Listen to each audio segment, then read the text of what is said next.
महाराष्ट्राचा नागरिक म्हणून बोलत आहे की ही जी परिस्थिती आहे मुळामुठ्याची किंवा तर रिव्हरफ्रंट डेव्हलपमेंटची, ह्याच्यात राजकारण न आणता आपण हे केलं पाहिजे. आणि माझी ही तयारी आहे की राजकारण बाजूला ठेवून याच्यावर विचार होणं गरजेचं आहे. म्हणून मी सारंगची आणि पूर्ण टीमला त्यांचं सांगितलंय की आम्हाला सगळ्यांना बोलून घ्या. झाला विषय मुंबईचं जर आपण विचारलं तर अर्थात मुंबईत आपण पाहत असाल मिठी नदीपेक्षा, मिठीला एकदाच पूर आला होता 2006ला, आणि मिठी नदीचं प्राधिकरण जे आहे ते MMRD आणि मुंबई महानगरपालिका होतं. त्याचं उदाहरण मी आता दिलं. मिठी नदीचं काम 2007 पासून आतापर्यंत चालू आहे. तिथे आपण ब्रिम स्टुअर्ड नावाचा एक प्रोजेक्ट केला मुंबईत. तिथे 6 पंपिंग स्टेशन केलेत. गजदर बंद आहे, क्लिव्हलँड आहे, मग आपलं इर्लाचं आहे, अजून ब्रिटानियाचं आहे, मोगरा नाल्याचं येणार आहे, चेंबूरचं एक येणार आहे. परत हे सगळं होत असताना आपल्याला माहिती पाहिजे की ते पंपिंग स्टेशनमध्ये साधारणपणे प्रत्येक पंप हा बाहेर जे पाणी आपण फेकत असतो, हाय टाईड आणि लो टाईड ह्या दोन्हीच्या वेळी आपण पाणी फेकत असतो. आणि ड्रेनेजचं देखील आपण काम जे केलं, 25 mm/h पासून 50 mm/h पर्यंत आपण ड्रेनेज जे आहे, स्टॉर्म वॉटर ड्रेन्स, ते वाढवण्याचं काम केलं. राहतो प्रश्न मग कुठचा की न्यू फ्लडिंग स्पॉट जे येत असतात, कारण अनेक ठिकाणी शहरामध्ये कन्स्ट्रक्शन चालू असतं, मेट्रोसारखं काम चालू असतं, पुलाचं काम चालू असतं. ह्या कन्स्ट्रक्शन डेब्रीमधून जे ड्रेन्समध्ये आपण राडारोडा असेल किंवा स्लरी असेल सिमेंटची, ती जाऊन अडकते, ती सॉलिडिफाय होते.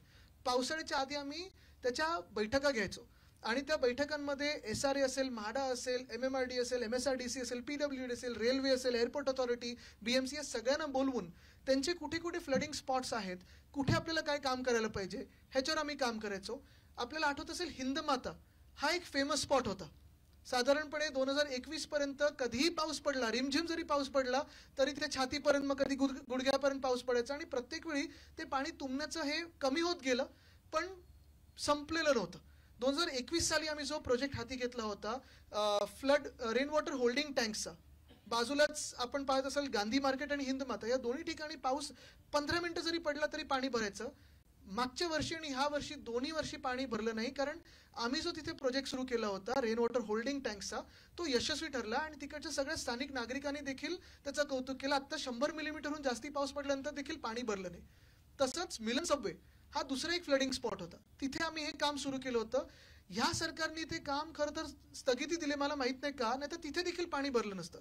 अंधेरीचं जो पंपिंग स्टेशन आहे ते जर पूर्ण झालं असतं आणि म्हणजे तो मोगरा नाला, आणि दुसरं चेंबूरच्या बाजूला सॉल्ट पॅनमध्ये आम्ही साधारणपणे पंपिंग स्टेशन मागत होतो.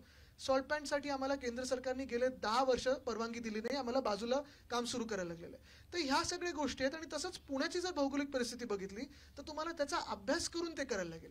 आत्ता गेल्या 2 वर्षात पावसाचं प्रमाण गेल्या 2-5 वर्षात वाढलेलं तर आहेच, पण हे करत असताना नाशिक असेल, पुणे असेल, मुंबई असेल, ठाणे असेल, इथे ह्या फ्लड मिटिगेशनसाठी पावसाळ्यापूर्वीच्या बैठका महापालिका घेत आहे का? नगरसेवक नसताना फीडबॅक कोणाकडून येतोय? अनेक ठिकाणी मुंबईत आम्हाला जे जाणवतं, रेल्वेच्या ज्या संस्था आहेत, मग western line, central line, harbour line, या रिस्पॉन्डच करत नाहीत. आणि म्हणून तुम्हाला कोणीतरी एक जण असं लागतो, पालकमंत्री असेल किंवा कोणी असेल, चार्ज घेऊन की फ्लड स्पॉट्स कुठे येऊ शकतात, बरं इथे कन्स्ट्रक्शन चालू आहे, कोणी जर तुम्हाला सांगत असेल की आम्ही खड्डेमुक्त करू किंवा पूरमुक्त करू, ते खोटं बोलतात. फ्लड स्पॉट्स हे येत असतात कारण काम कुठच्याही शहरामध्ये सदैव चालू असतं. त्या फ्लड स्पॉट्सला तुम्हाला किती पंप लावावे लागतात? साधारणपणे मुंबईत आम्ही 485 मोबाईल पंप्स लावायचो, ते यावर्षी लागलेच नाहीत, 6 होते चालू. तर ह्या काही गोष्टींवर मला वाटतं विचार करून आपल्याला काम करायला लागतं. त्याच्यात नुसतं राजकीय मंडळी नाही तर आपल्याला तज्ज्ञांना पण घ्यायला लागतं. खूप वेळा आम्हाला वाटतं की आम्हाला सगळं माहिती आहे, पण अर्बन प्लॅनर्स आणि ह्या सगळ्या लोकांची, इंजिनियर्सची आपल्याला मदत लागते.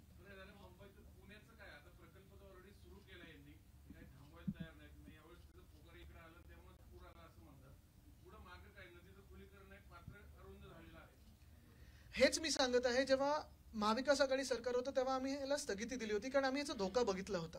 अनेक कामं आम्ही सुरू ठेवली होती जे आम्हाला वाटत होतं योग्य आहेत, पण काही काही कामं तुम्हाला स्थगिती द्यायलाच लागते, कारण जर कोणी न विचार करता काम करत असेल तर त्याला आपल्याला रोखायला लागतं. ह्याच्यात पण मार्ग हाच असणार आहे की सरकार बदलल्यानंतर, आणि ह्या सरकारला जर शहाणपण सुचलं तर चांगलं आहे, त्यांनी स्थगिती द्यावी. बघा, आम्ही कोणाला विरोध करत नाही ना, विकासाला विरोध करतो. आमचं पण म्हणणं हेच आहे की रिव्हरफ्रंट जो आहे तो सुंदर झालाच पाहिजे, त्याचं सुशोभीकरण नंतर करू, पण पहिलं स्वच्छता आपण नदीची पाहिली पाहिजे. नदीची स्वच्छता म्हणजे 2-3 गोष्टी असतात. परत एक तर फ्लोटिंग डेब्री, जे आजूबाजूचं काही आपले सेटलमेंट्स असतात त्याच्यातून कधी खुर्च्या येतात, कधी गाद्या येतात, कधी कचरा येतो, साहजिक आहे त्यांना बाहेर दुसरीकडे टाकायला जागा नसते, तर ते होतंय का? स्टॉर्म वॉटर ड्रेन अनेकदा आपण नद्यांमध्ये सोडतो, ते रोखणं गरजेचं आहे, त्याला डायव्हर्ट करणं गरजेचं आहे. STP जो आहे तो चालू आहे का, त्याच्यावर खर्च झाला असला तरी ते बघणं गरजेचं आहे. मग फ्लोटिंग डेब्रिचं आपण बघितल्यानंतर STP मध्ये पाण्याची तुमची काय, पाण्याचा दर्जा काय, क्वालिटी काय, हे बघणं गरजेचं. जसं मी सांगितलं, सेन नदीमध्ये आता महापौरांनी उडी मारून दाखवली. तसं इथे कोण नगरसेवक किंवा आपण कोणी उडी मारू शकणार आहोत का? नाही. पण हेच पाणी आपल्या घरात येत आहे आणि ते घरात ह्याच कारणामुळे होत आहे, कारण आता हा जो प्रकल्प सुरू आहे ना, त्यामुळे झालेला आहे. ते पहिले ते ज्या काही राडारोडा टाकलाय तो काढून नदी रुंद करणं आणि खोल करणं गरजेचं आहे. नदीला श्वास घेऊ देणं गरजेचं आहे.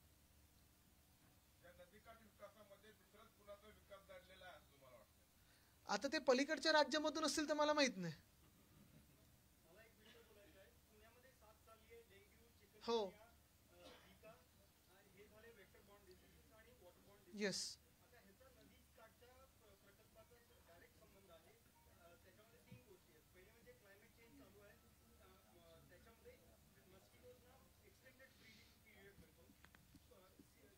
स्टॅग्नंट पाणी दिसतंय मला, बरोबर.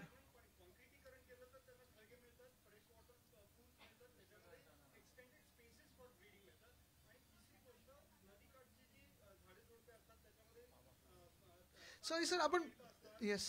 नाही, आपला मला विषय पूर्णपणे सहमत आहे. नुसतं मी आता पत्रकारांशी बोलून मग आपल्याकडे परत येतो.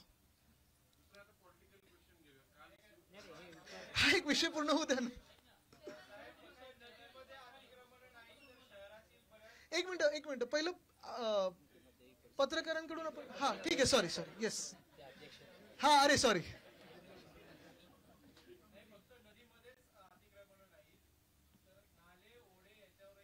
येस. नाही, बघा मी तुम्हाला सांगतो, ही परिस्थिती आपल्या पूर्ण शहरात, सगळ्या शहरांमध्ये, देशात आणि कुठेही जगात जाल तर नदीकाठी शहर बसतं नदीचा वापर करण्यासाठी, आणि मग ते नदीचं नाला होतं, नाल्याचं गटार होतं, आणि मग पूर आल्यानंतर आपण परत त्याचं रुंदीकरण सुरू करतो. काही काही गोष्टी हे कॉम्प्लेक्स असतात, कारण तिथे स्थानिक लोक बसलेले असतात. मग वेगळ्या वेगळ्या सोसायटी असतात, स्लम सोसायटी, हाऊसिंग सोसायटी, त्यांचा दोष नसला तरी कोणीतरी बिल्डरांनी बांधून दिलं असतं. तो प्रश्न आपल्याला थोडा एक वेगळ्या ह्याने हाताळायला लागेल, कारण त्यांना आपल्याला पुनर्विकास किंवा कुठे बाहेर दुसरीकडे देऊ शकतो का, तो एक प्रश्न झालाच. पण जे आपल्या डोळ्यात देखत आता अजून आपण वाट लावण्याचा प्रयत्न करतोय, तो कुठेतरी SOS मध्ये थांबला पाहिजे. I had suspended this when I was Minister for Environment in Maharashtra. We had gone for a complete relook. If you see, the SIA also has deferred it when it wasn't even our government. This was last year in November 2023. The NGT has spoken. The Honorable High Court has spoken against settlements in the river line. I believe what we should look at is, of course, beautification of the river. Development is true, but we need sustainable development. And what we need to do is, how does this contribute to the city's sustainable growth? The first plan is to break all the embankments, the debris that has been dumped into the river, to make it narrow and shallow. No sensible government in the world will make a river narrow and shallow.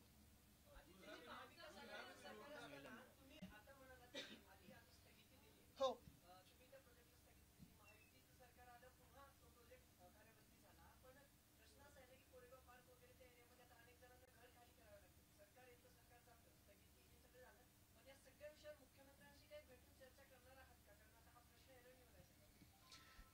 आता काय, ज्यांना कळतं त्यांच्याशी चर्चा करू शकतो आपण, पण कॉन्ट्रॅक्टरची भाषा मी बोलू शकत नाही दुर्दैवाने.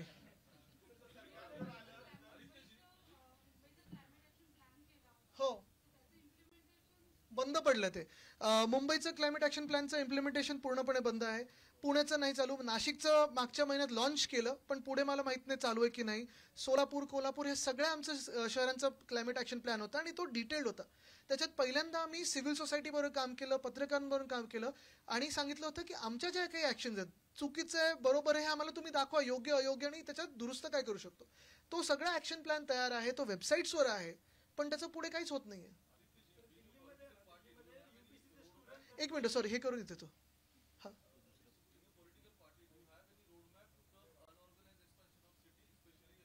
Look, urbanization is the truth today. Urbanization is going to happen in India. Obviously, cities expand and grow as the needs of people expand and grow.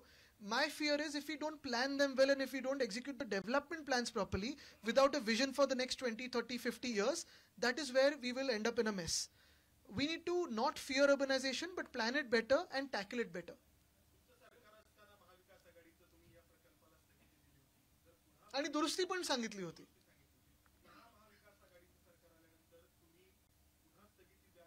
नाही, हा प्रोजेक्ट पहिलं तर रद्द करायला लागेल, कारण ज्या पद्धतीने ज्या एका वेगळ्या उर्मटपणाने हा प्रोजेक्ट पुणेकरांना लादला जातोय. प्रतिष्ठित नागरिक बोलतात, इथे इंजिनियर्स बोलतात, अर्बन प्लॅनर्स, आर्किटेक्ट्स, पत्रकार सगळे बोलत आहेत, डोळ्यात देखत दिसत आहे. आणि तरी हा प्रोजेक्ट तसाच राबवला जात आहे. मला वाटतं त्याला मी विरोध करणार, कारण दुर्दैवाने लेझिम चालू राहतं, हे काय पुढे मागे राहतं. माझी भूमिका हीच होती की ह्या पण राजवटीने, सरकार मानत नाही, घटना बाह्य, पण राजवटीने ऐकून घ्यायला पाहिजे होतं. आम्ही जसं चर्चा करतोय, चर्चा तरी करून घ्या, भेटून तरी घ्या.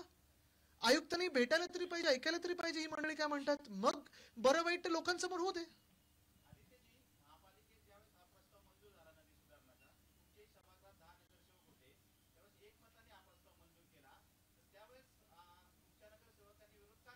असूही शकतं ना, कारण तुम्हाला आठवत असेल जेव्हा हा प्रस्ताव पूर्णपणे सियामधून पण पास झाला, तेव्हा जे आत्ता घडतंय हे सियाला पण खरं दाखवली असती परिस्थिती, तर त्यांनी पण पास नसतं केलं. पण राज्य, ऐका ना, मी तेच म्हणतोय, जे प्रेझेंटेशन दिलं गेलेलं आहे, एवढं गोंडस प्रेझेंटेशन आहे, तुमच्या हातात जर मी दिलं तर तुम्ही मला वेडा समजाल, तुम्ही पण पास कराल. कारण पहिलाच त्याच्यात हेतू असा दिलेला आहे की हा फ्लड कंट्रोल प्रोजेक्ट आहे. दुसरं त्याच्यात दिलेलं आहे की आम्ही एक सुद्धा झाड कापणार नाही. मग तुम्ही म्हणा, रे आदित्य वेड्यासारखं काय सांगतोय मला. कुठेही त्यांनी सांगितलं नाही की आम्ही नदीला अरुंद करू किंवा कॉन्क्रीट एवढं भरू. पण पुढे जेव्हा तुम्ही त्याच्या बायलाईन्स वाचत जाल, किंवा आत्ता जे होते वाचत जाल, किंवा सियाक ही राज्याची सर्वात मोठ्या ह्या दोन संस्था असतात, सियाकमधून सियामध्ये जातं. सियामध्ये जर तुम्हाला परवानगी मिळाली म्हणजे तुमचा प्रोजेक्ट पास झाला. त्या बॉडीला जर तुम्ही फसवून दिलं असेल तर नगरसेवकांना तुम्ही फसवूनच दिलं. माझं तर म्हणणं हक्कभंग आला पाहिजे या आर्किटेक्टवर.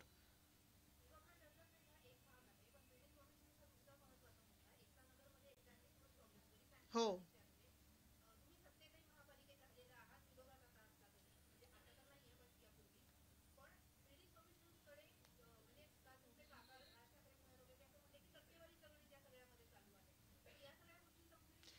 बघा, मी सातत्याने बोलत असतो, बाकीच्यांचं मला माहित नाही, मी 2 वर्ष याच्यावर बोलत आहे. आणि जे घडलंय ते आहे, पण आता पुढचं रोडमॅप काय, मला वाटतं आपण सगळ्या आपल्या वयोगटाचा पण लोकांनी विचार करणं गरजेचं आहे. पण आंदोलन म्हणजे नक्की काय करायचं याच्यात, आता जे दगडधोंडे टाकलेले आहेत ते काढणार कसे. म्हणजे आपल्याला सांगतो मी, नाही, आपला प्रश्न योग्य आहे, कारण नॉर्मली काय असतं की एखाद्या विरोधी पक्षाला आपण हे करतो की आंदोलन करा, तुम्ही रस्त्यावर या. पण मुख्य गोष्ट ही आहे की आपण एखादं काम रोखू शकतो जेव्हा ते काम रस्त्यावर असतं. हे नदी पात्रात जेव्हा रात्री जाऊन डम्पिंग करतात वगैरे, उद्या आम्ही आंदोलन करू, केसेस घेऊ, हे सगळं होणार. पण मूलभूत जी गोष्ट आहे याच्यात की तुम्ही नदीचं जे वाट लावतात, जे खराब करत आहात, ते सरकारला कळणं गरजेचं आहे आणि ते आर्किटेक्टला करणं गरजेचं आहे. ते आम्ही प्रयत्न करत आहोत. आणि सत्तेत असताना तर आम्ही सलीम अली बट पार्क पूर्ण रिस्टोर केलेलं. साधारणपणे 150-200 ट्रक तिथून राडारोडा काढलेलं. ते परत तिथे डम्पिंग करण्यात काय अर्थ आहे. मी इथे बोटं दाखवायला आलोच नाहीये. बघा, मी तुम्हाला सांगतो, मी कधी आत्ता एक सुद्धा नाव घेतलं का. मी मुंबईत पण रस्ता घोटाळा जो काढलाय त्याच्यात एक सुद्धा कॉन्ट्रॅक्टरचं नाव काढलं नाहीये. ह्याला सिस्टीम मध्ये आपल्याला जे कोणी त्या खुर्चीत बसतात त्यांना हे समजून सांगणं आणि त्यांनी हे ऐकून घेणं हे गरजेचं आहे. उद्या कदाचित आम्ही तिथे पण बसू त्या खुर्चीमध्ये, पण ते होत असताना आम्ही समजून घेणं गरजेचं आहे की ठीक आहे, आम्हाला एक प्रोजेक्ट वाटत असेल की आम्ही चला हा प्रोजेक्ट करणार, आम्हाला खूप चांगला प्रोजेक्ट वाटत असेल, पण तो प्रोजेक्टची दुसरी बाजू काय आहे, लोक जर आंदोलन करतात, लोक जर बोलतात, तर ते समजून घ्या.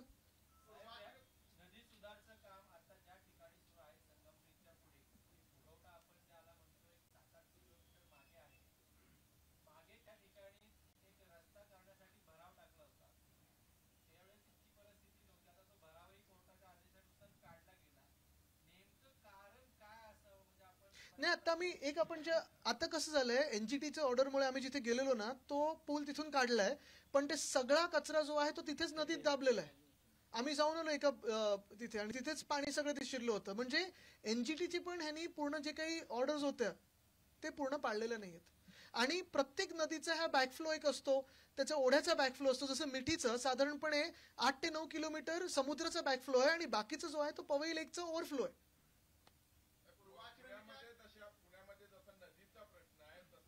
तुम्ही आता नदीचं एवढे विचारलं तर मला इंजिनिअरिंगची डिग्री द्यायला देतील हे सगळे.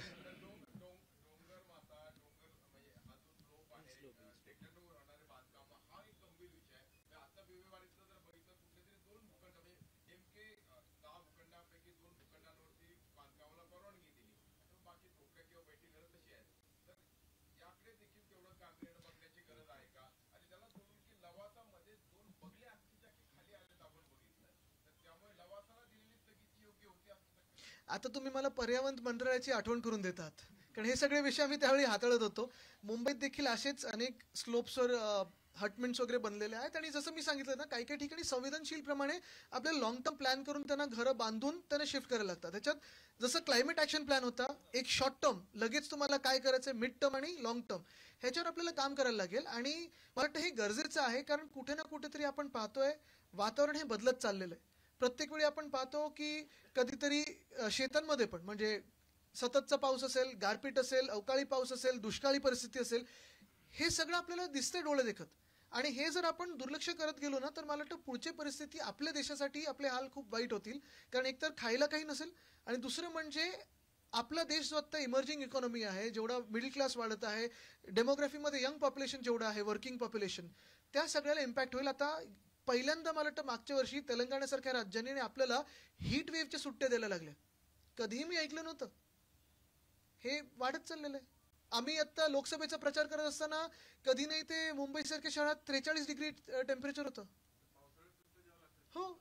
आणि ह्याच्यात आपले दिवस जे कामाचे दिवस असतात, जे मेहनतीचे दिवस असतात, ज्या दिवशी आपण आपलं वर्कफोर्स कामावर असतो, ते सुट्ट्या द्यायला लागले तर आपल्या इकॉनॉमीला हिट होणार आहे. ठीक आहे, मला वाटतं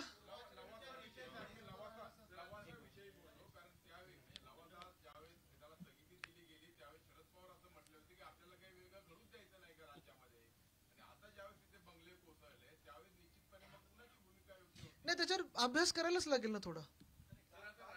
हा, ठीक.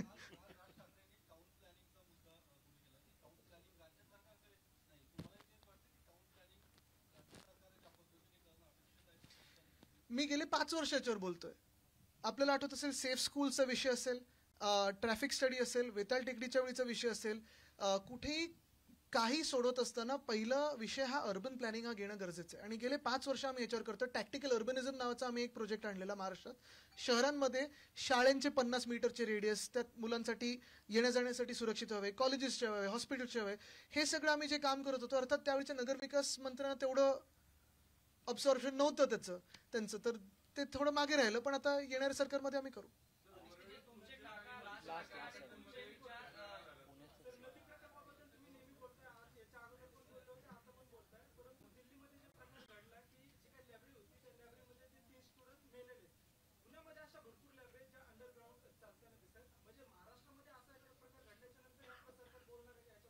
नाही, आम्ही हे विषय अनेकदा मांडलेला आहे, विषय हाऊसमध्ये पण मांडलेला आहे. नुसतं पुराचं नाही, आगीचं पण तसंच विषय आहे. जे ट्युशन क्लासेस चालतात कुठे पायऱ्यांच्या खालती असेल, म्हणजे बिल्डिंगच्या त्या पायऱ्यांच्या खालती वगैरे, ह्याच्यावर कुठेतरी पाऊल उचलणं गरजेचं आहे कडक. आणि बघा, ट्युशन क्लासेसच्या विरोधात नाही होत आम्ही सगळे ट्युशन क्लासेसमधून पुढे आलेलो आहोत. पण इंटिग्रेटेड क्लासेसचा जो विषय होता, विनोद तावडे साहेबांच्या वेळी जो चालू झालेला होता, किंवा आत्ता सगळं जे चाललेलं आहे, परत एकदा मी सांगतो, आपण जर डेव्हलपमेंट प्लॅन हा नीट लागू केला नाही तर असे विषय घडत राहणार.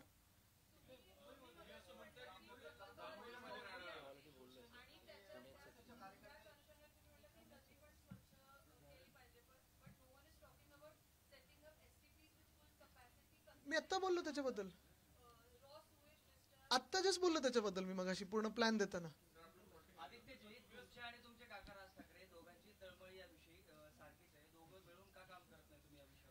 मला वाटतं आता जर तर मध्ये जाऊया नको, आपण जी खरी परिस्थिती आहे त्याच्यावर बोलू, पुराची परिस्थिती आणि बाकी. नाही, काय की काही टपोरी लोक तिथे जाऊन, आमच्या तिथे जे बीडीडी मध्ये साधारणपणे ज्येष्ठ नागरिक आहेत त्यांच्यावर हात उचलला, धक्काबुक्की झाली. सगळे ज्येष्ठ नागरिक आता गेले आहेत तिथे पोलीस स्टेशनला. हे दुर्दैवी आहे की काही छत्र्या अशा निवडणुकीच्या आधी येतात आणि लोकांवरच मस्ती दाखवतात. जे खरे विषय ते बाजूला राहतात, तर त्यांच्याकडे जास्त लक्ष देऊ नका. आम्ही पण दुर्लक्ष करतो. 2 महिन्यात विषय संपून जातो.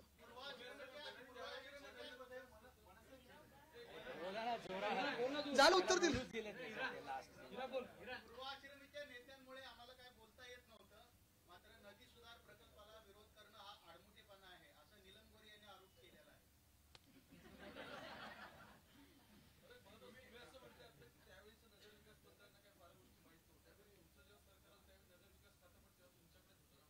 तेच तर मी बोलतो.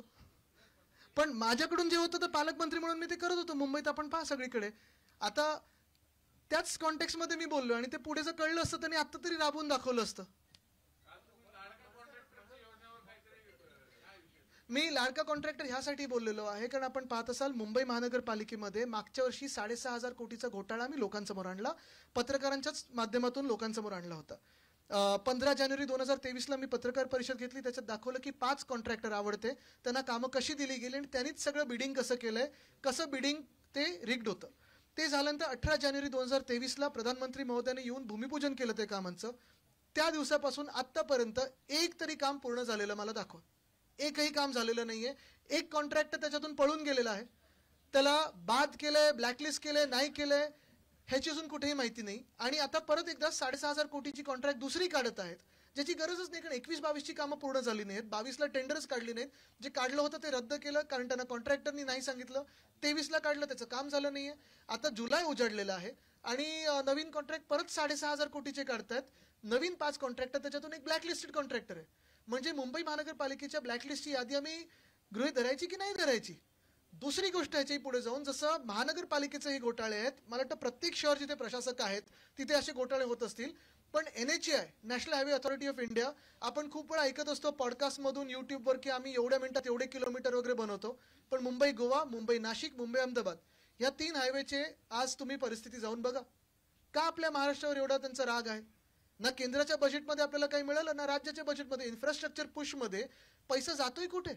आणि तिसरी गोष्ट जर आपण पाहायला गेलं तर MSRDC जे खातं आहे ते घटनाबाह्य मुख्यमंत्र्यांकडे गेले 10 वर्ष खातं आहे. मुंबईत जो कोस्टल रोडचा नॉर्थ बाउंड बनतोय सीलिंक, त्याचा एक गर्डर सुद्धा गेल्या 8 वर्षात लॉन्च झालेला नाहीये. 2दा कॉन्ट्रॅक्टर बदलले, 6,500 कोटीचं परत एस्केलेशन झालेलं आहे. आपला मुंबई पुणा जो महामार्ग आहे तिथे परत तो बायपास निघणार होता, तो 3 वर्षापूर्वी की 2 वर्षापूर्वी पूर्ण होणार होता. किती एस्केलेशन झालं त्याचं काम तर दिसत. म्हणजे एस्केलेशन किती मिनिटासाठी तुम्ही किती घेताय?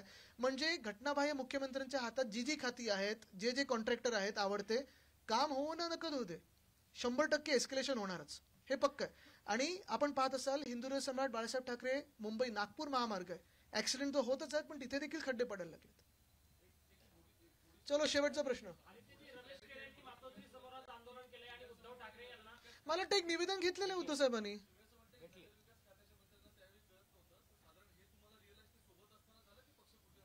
आता जाऊ दे, त्याच्यात मी जास्ती खोलावर जात नाही. पण म्हणून मला काही कामं माझ्या जे जिल्ह्यात होती ती स्वतःहून घुसून करायला लागली, कारण आम्ही ते काम करत होतो. मुंबई महानगरपालिकेने जी कामं केली तेच मी सांगत होतो. पण आता मला त्याच्यात जायचं नाही. निवडणुकीच्या वेळी अजून तुम्ही ऐकाल गोष्टी. धन्यवाद. ऐका, आता ते सगळ्या गोष्टी मला इथून तिथून ऐकू येत आहेत, ते प्रेसच्याच माध्यमातून येत आहे की कोण त्याच्यात होतं, राजकीय कार्यकर्ते होते की नव्हते. तुम्हाला एक सांगतो, मातोश्रीवर कोणाला आंदोलन करायची गरज नसते, कारण जे कोण येतात निवेदन घेतात आणि उद्धव साहेब हे कुटुंब प्रमुख आहेत, सगळ्यांची बाजू ऐकून योग्य तो निर्णय देत असतात. ABP माझा, उघडा डोळे बघा नीट.